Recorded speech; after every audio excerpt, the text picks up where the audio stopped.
ကျွန်တော်တို့နေထိုင်တဲ့ကဘာမြေကြီးအပြင်စัจ java လာတွေကလူသားတွေနေထိုင်လို့ရမယ့်တခြားကဘာတစ်ခုတကယ်ပဲရှိနေမလားသိပ္ပံပညာရှင်တွေဟာဒီမေးခွန်းရဲ့အဖြေကိုရှာဖွေရင်းနဲ့2019ခုနှစ်မှာတကဘာလုံးကိုလှုပ်ခတ်သွားစေခဲ့တဲ့ရှာဖွေတွေ့ရှိမှုကြီးတစ်ခုကိုပြုလုပ်နိုင်ခဲ့ပါတယ်အဲ့ဒါကတော့ကဘာနဲ့အလွန်တူပြီးတက်ရှိတွေရှင်းသန်နိုင်ခြင်းရှိတဲ့ဂျိုးခနှလုံးစုဝေးနေတဲ့ TRAPPIST-1 system ပဲဖြစ်ပါတယ်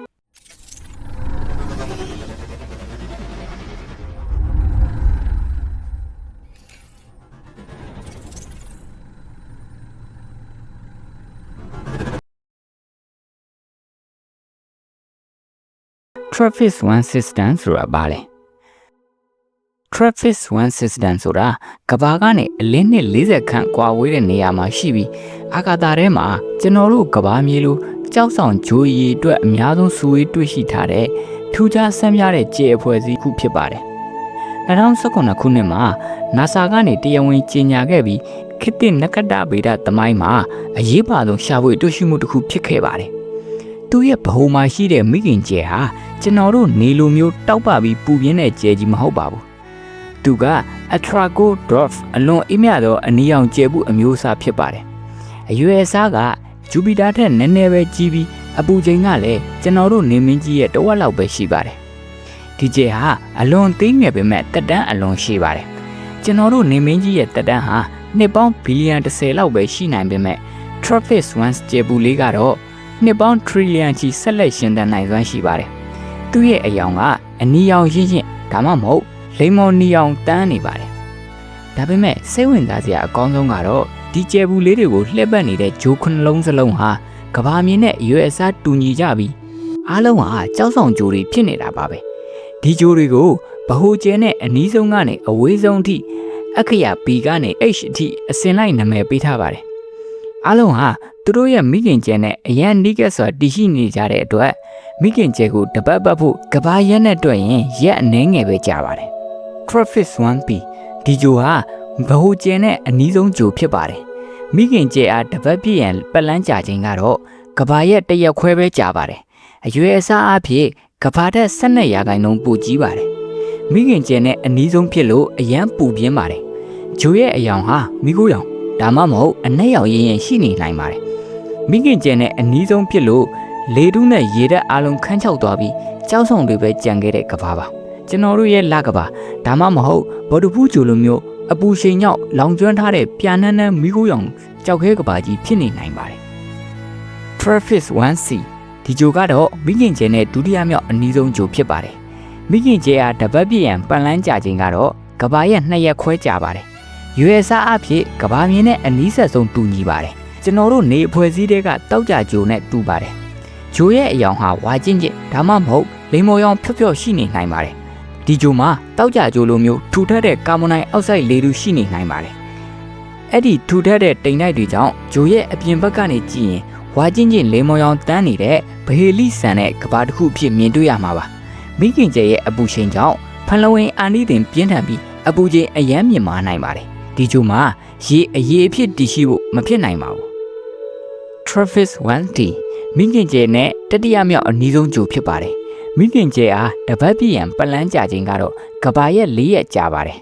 အရွယ်အစားအဖြစ်ကဘာတူးတဲ့ရဲ့30ရာခိုင်နှုန်းဝန်းကျင်ပဲရှိလို့ဒီဖွဲ့စည်းထဲမှာအသေးဆုံးဂျိုဖြစ်ပါတယ်သူကတော့တက်ရှိတွေနေထိုင်နိုင်တဲ့ဇုံရဲ့အဆက်နားမှာရှိနေပါတယ်ဂျိုရဲ့အယောင်ဟာနီညိုရောင်ဒါမှမဟုတ်တဲကနာရအယောင်ရှိနေနိုင်ပါတယ်လေထုပါလွာပြီး6တွေ့တဲ့ကြောက်ဆောင်တွေနဲ့တဲကနာရတွေဖုံးလွှမ်းနေနိုင်ပါတယ်အင်္ဂါဂျိုလိုမျိုးတန်တက်တွေရှိနေနိုင်တာမို့ကောင်းကင်ကနေကြည့်ရင်နီညိုရောင်ဒါမှမဟုတ်တဲကနာရအယောင်ထွက်နေပါလိမ့်မယ်လေထုအနှဲငယ်ရှိပြီးကဘာထက်ပိုပူပေမဲ့အချို့နေရာတွေမှာရေငွေ့ဒါမှမဟုတ်ရေအနှဲငယ်ရှိနိုင်တယ်လို့ယူဆကြပါတယ် TRAPPIST-1e မိခင်ကျဲကနေရေတွက်ရင်စတုတ္ထမြောက်ဂျိုဖြစ်ပြီးကဘာနဲ့အတူဆုံးဂျိုဖြစ်ပါတယ်မိခင်ကျဲကတပတ်ပြည့်ရန်ပတ်လန်းကြာခြင်းကတော့ကဘာရဲ့6ရက်ကြာပါတယ်အရွယ်အစားအဖြစ်ကဘာအရွယ်အစားရဲ့92ရာခိုင်နှုန်းရှိပါတယ်ဒီစစ်စတန်ထဲမှာစိတ်ဝင်စားစရာအကောင်းဆုံးနဲ့ကဘာနဲ့အတူဆုံးဂျိုဖြစ်ပါတယ်ဂျိုရဲ့အယောင်ဟာစိမ့်ပြန်ရောင်နဲ့အညိုရောင်ရှိနေနိုင်ပါတယ်တက်ရှိတွေနေထိုင်ဖို့အလားအလာအကောင်းဆုံးဂျိုပါကဘာဦးအစတုန်းကလို့သမုတ်တရာရေတွေနဲ့ကြောက်ဆောင်တောင်တန်းတွေရှိနေနိုင်ပါတယ်ဒါပေမဲ့ မိခင်ကျဲရဲ့အနီရောင်အလင်းကြောင့်ကဘာလိုအပြာရောင်တောက်တောက်မဟုတ်ပဲ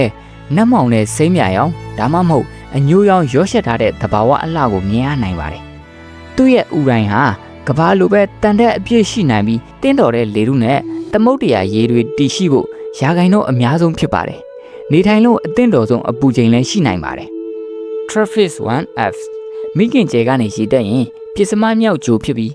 ရေဂျိုဖြစ်နိုင်ခြေရှိသောဂျိုဖြစ်ပါတယ်။မိခင်ကျဲကတပတ်ပြည့်ရန်ပတ်လန်းကြချိန်ကတော့ကဘာရဲ့9ရက်ကြာပါတယ်။အရွယ်အစားအဖြစ်ကဘာနဲ့တူညီပါတယ်။ဒီဂျိုကတော့တိတ်သီးစနဲတာကြောင့်သူ့ရဲ့ဒုတွေအတော်များများဟာရေနဲ့ဖွဲ့စည်းထားတာဖြစ်နိုင်ပါတယ်။ဂျိုရဲ့အယောင်ဟာအပြာရောင်ရင်းရင်ဒါမှမဟုတ်ရေခဲရောင်အဖြစ်ရှိနေနိုင်ပါတယ်။ဒီဂျိုကတော့တကဘာလုံးမှာရေတွေသမုတ်တရားတွေဖုံးလွှမ်းနေတဲ့ရေကဘာဖြစ်ဖို့ရာဂိုင်နှုန်းများပါတယ်။ Travis 1G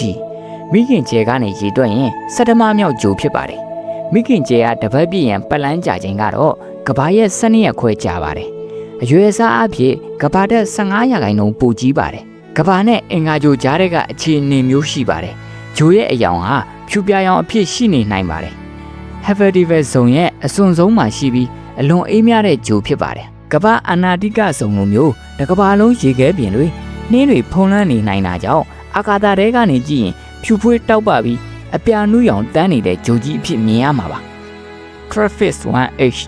မိခင်ကျဲနဲ့အဝေးဆုံးနဲ့အအေးဆုံးဂျိုဖြစ်ပါတယ်။မိခင်ကျဲအားတပတ်ပြည့်ရန်ပတ်လန်းကြချိန်ကတော့ကဘာရဲ့19ရက်ကြာပါတယ်။အရွယ်အစားအဖြစ်ကဘာတူးတွေရဲ့3ပုံ1ပုံလောက်ပဲရှိပါတယ်။ဂျိုရဲ့အယောင်ဟာမီးခိုးရောင်ဖြော့ဖြော့ဒါမှမဟုတ်အဖြူရောင်အဖြစ်ရှိနေနိုင်ပါတယ်။မိခင်ကျဲနဲ့အဝေးဆုံးဖြစ်ပြီးအလင်းရောင်အ ਨੇ ဆုံးပဲရတဲ့အေးခဲနေတဲ့ဂျိုပါ။နေဖွဲ့စည်းကပလူတိုလိုမျိုးရေခဲတွေနိုက်ထရိုဂျင်အေးခဲမှုတွေကြောင့်မှိုင်းညွတ်ညွတ်အဖြူရောင်နဲ့မီးခိုးရောင်တန်းနေတဲ့ဂျိုအသေးတစ်လုံးဖြစ်နိုင်ပါတယ်။အပူချိန်ကအနှုတ်100ဒီဂရီဆယ်စီယပ်အောက်မှာအမြဲရှိနေနိုင်ပါတယ်။စိတ်ဝင်စားစရာထူးခြားချက်များ